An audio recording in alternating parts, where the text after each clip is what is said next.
Before we get started, Parshas Balak, Kafshin Ayin Gimel, just want to mention something about a very chashuv organization here in town. I was just handed one of these new tzedakah boxes, pushkas here, came out from Bika Cholim of Lakewood. They have representatives here just about every week at the Shiur. Unbelievable organization, and they're going to be giving these out in town in Lakewood, but anybody from anywhere in the world who wants to receive one of them, 732-905-3020, and they'll be sure to get you one out as soon as possible. This week's Parsha, Parshas Balak, has some of the most unbelievable psukim in the Torah. And although many of them are very cryptic and tough to understand, and some of the most famous psukim that we know, tefillas, different things, whose mouth did it come out of? It came out of the mouth of Bilam HaRasha. Although we know that everything that Bilam said in this week's parsha was put in his mouth by HaKadosh Baruch Hu. Bilam was not able to say what he wanted to, and that's very fortunate that he wasn't able to say what he was thinking and what he wanted to say. One of the psukim, Lo'hibit oven b'Yaakov, that HaKadosh Baruch Hu does not look at oven, the iniquities of Yaakov, of Klal Yisrael. V'lo yirah amol b'Yisrael. Amal is referred to as perverseness, I think. That HaKadosh Baruch Hu doesn't look at either of those. Hashem Elokav Imoi, the pasuk continues, Usiruas Melech Boy.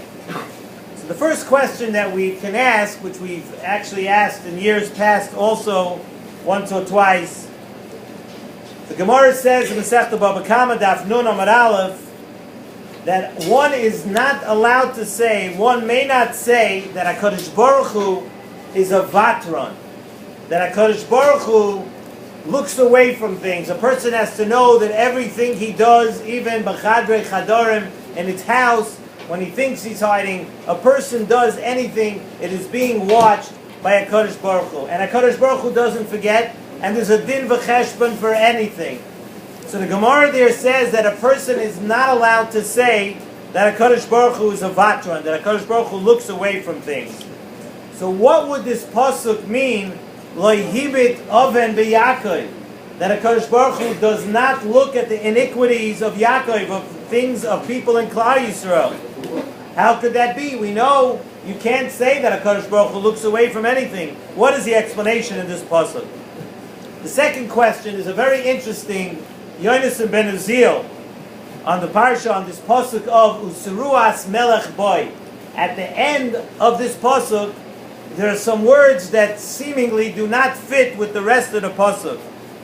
And he explains, the Targum Yonasan ben Uziel says the following words, that Usiruas Melech Boy is translated means V'yabavois Malka Mashiach Miyabava Beineihoin.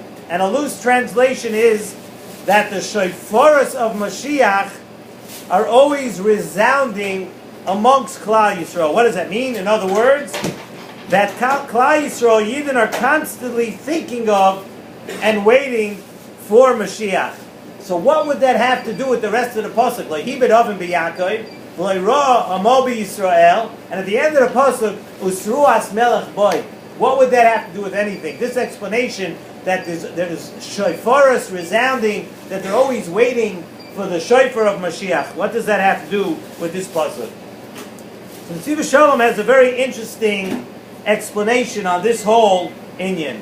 He says as follows: when the pasuk says Lo'hibit oven b'Yaakov, he says Yaakov is referring to, before Yaakov's name was changed to Yisrael, it was a different madrega. Yaakov is referring to a common person, to the common man. Anoshim pshutim, says in Nesivos Shalom. And what we're saying is that the deficiency that Anoshim pshutim may have is that they're taka over averos. They do mitzvahs, but they're over averos. They're over averos, real averos. That's referred to as Yaakov. And v'lo yirah amol b'Yisrael, you see we changed from Yaakov to Yisrael.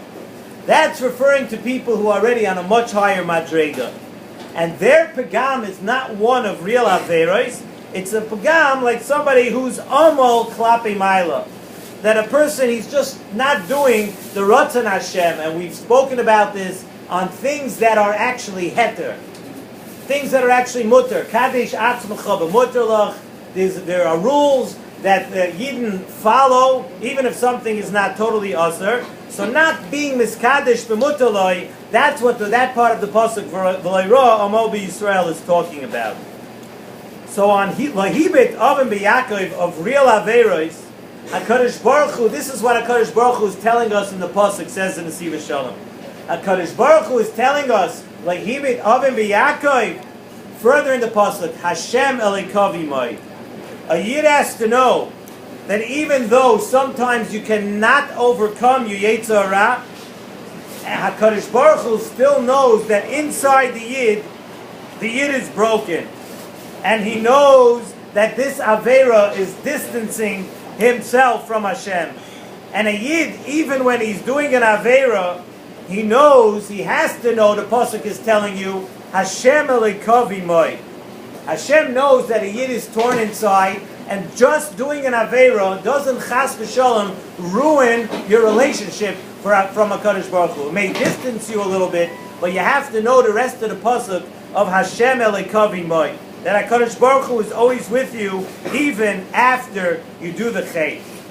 Because lo'hibit avim b'Yaakov, HaKadosh Baruch Hu knows, but he doesn't look very strongly. He doesn't cut off the relationship that he has with the Yid ever. The second part of the pasuk, we asked the kasha, it says Usruas Melech Boy. The question was, what does Leira Amo B'Yisrael, and then continue on with Usruas Melech Boy? What does it have to do with anything? We said it doesn't fit with the rest of the pasuk. When we say Usruas Melech Boy, like the Targum Yonasan explained, and he explained that what it means is that we're waiting, a Yid is constantly hears the shofar of Mashiach in his ears. They talk about Mashiach.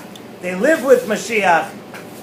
With this Targum Yonasan, we could understand with the other part of the pasuk, like we said, V'leira amo b'Yisrael, that's a person who's over a different kind of an Avera. He's not doing the Ratzon Hashem, we say, but Kadesh atzmecha b'mutter.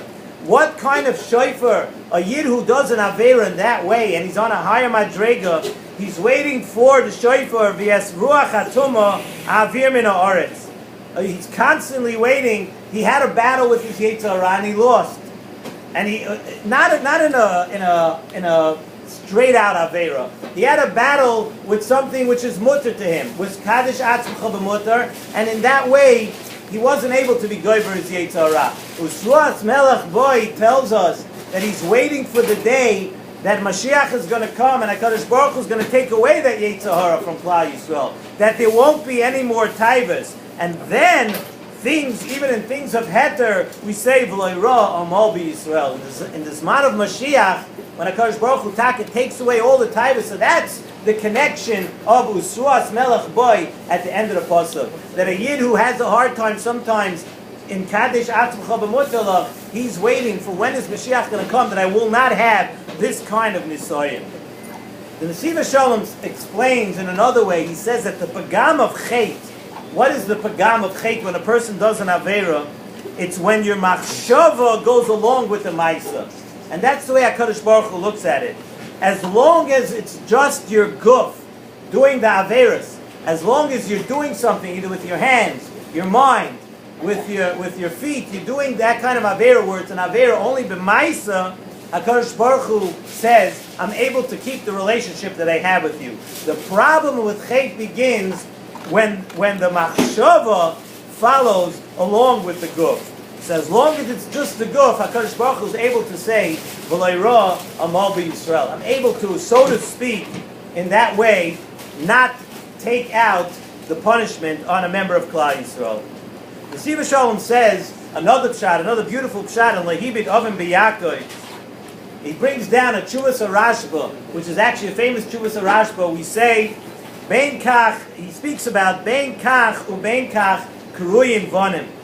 That Klal Yisrael, a Yid, no matter what he does, is called a son. We are all called children of HaKadosh Baruch Hu. We know coming up in the Haftarahs of the weeks coming up during the 3 weeks, this Tuesday is going to be Shavas B'Tamaz.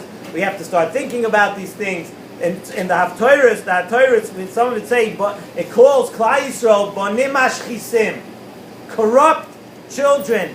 Another, Banim Le'emun Bam, children that are without emunah. And still we see something very interesting. Even though the pasuk calls Banim Ashchisim, it's called corrupt, but still you have the title of Banim. Banim, like Emun Ban, still we see in the pasuk you have the title of Banim. And what's the answer to that? How does that work? That comes from this pasuk. It comes from Hashem Elikavi Moi, that no matter what you do, we still retain the title of Banim. Bnei Yisrael are always Banim to HaKadosh Baruch Hu. HaKadosh Baruch Hu has a relationship with Klal Yisrael that is unconditional. It's an unconditional love that he has for Klal Yisrael.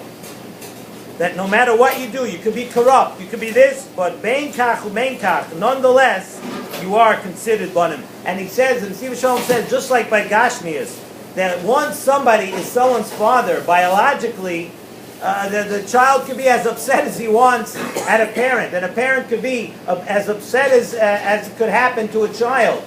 But there's one thing that never changes. A ben is a ben. Banim, children are children, no matter what happens in life. And the same thing, Zok to Nesivos Shalom, when it comes to Banim, the way the pasuk said, no matter what Klal Yisrael does, you're still considered Banim. In Ruchnius, it's a connection that Bnei Yisrael and HaKadosh Baruch Hu will always have. It's a mitzias.